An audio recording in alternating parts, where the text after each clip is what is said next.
Shalom, Raziel Gomez. How are you, brother? I'm doing this video for you because you've asked me to answer two questions that you had about Mashiach. And I believe this is for promoting a new book that you're about to release. And I hope it goes really well. And I hope this video helps to encourage people to get a hold of your book. I know you said in the comments not to put the questions on the video, or I didn't have to. I'd like to, because it's hard to answer the questions without first prefacing the answers with the question. And so here we go.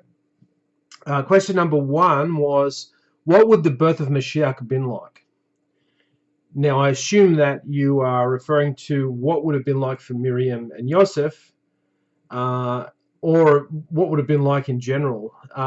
It would have been quite a heartbreaking scenario to be overseeing what was taking place. But for Miriam and Yosef, it would have been very stressful and heartbreaking as well.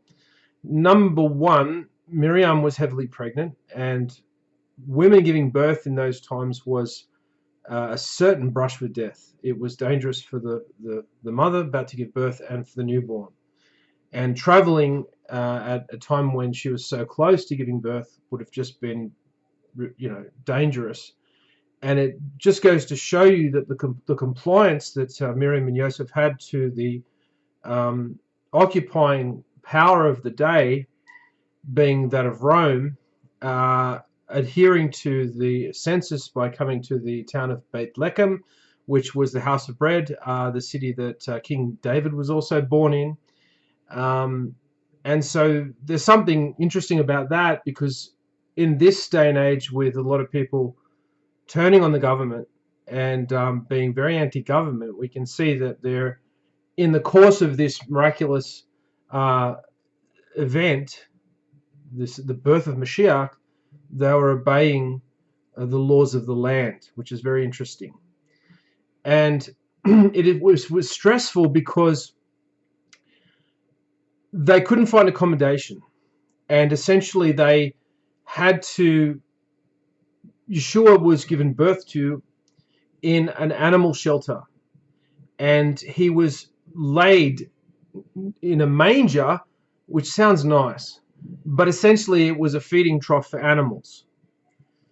And the wise men, the Magi, which is where we get the word magic, who hailed from Babylonia, descendants of the Magi who were instructed by Daniel.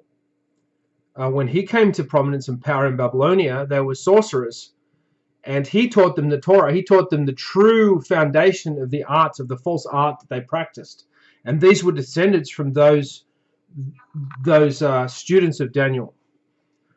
And so they took quite a while to get from where they were coming from to go and see Herod, and they weren't there on the night. They didn't come until Yeshua was 2. And it was only they and the shepherds who were given the knowledge of the birth of Mashiach. And so the answer is stressful, heartbreaking, and also too, it got worse, because when Herod finally passed the decree that Jewish children, 12 male children, 12 and under, to be slaughtered, that's something that Miriam and Yosef had to carry. They had to carry the death of all those children with them. So when you take off all the bells and whistles, and you get a very real story of what's going on, it takes the gloss off it. It's quite a sad story. It's a beautiful story, but it's a sad story. The answer to the second question was, how would I report it to the world? And the answer is, I wouldn't report it to the world. I would tell nobody of the birth of Mashiach in those days. I don't know if that was a trick question, but I would not report to the world or to anybody about the birth of Mashiach. This is because in doing so, even if it was somebody you trusted you gave the information to, it could endanger not only Mashiach as a baby, but also his parents. And they had enough to contend with as it was. And the birth was covert. And we have to be reminded that Yeshua was in hiding for most of his life. For 30 years of his life, he was in hiding. And he even was coaxed out of hiding by his mother Miriam at a wedding in Cana, and he wasn't really that enthusiastic about it. If you want to go and read that. And so it wasn't until the last 3 years of his life he presented himself to the public to fulfill his mission. So for 30 years he's a contractor, a laborer working with his father Yosef. And so reporting it to the world would be like ruining all that time for him to get his feet, to get his head together.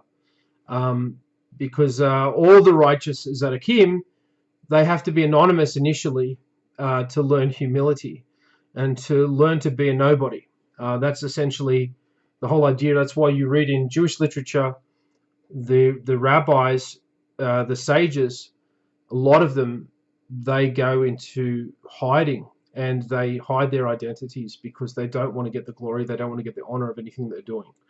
I hope that answers both of your questions. All the best with your book and everything, and yeah, I can't wait to get a hold of it. Thank you for all your support on the social media platform Facebook, and yeah, I hope we can I hope you can send me some more questions because this is kind of fun. All right, bye for now.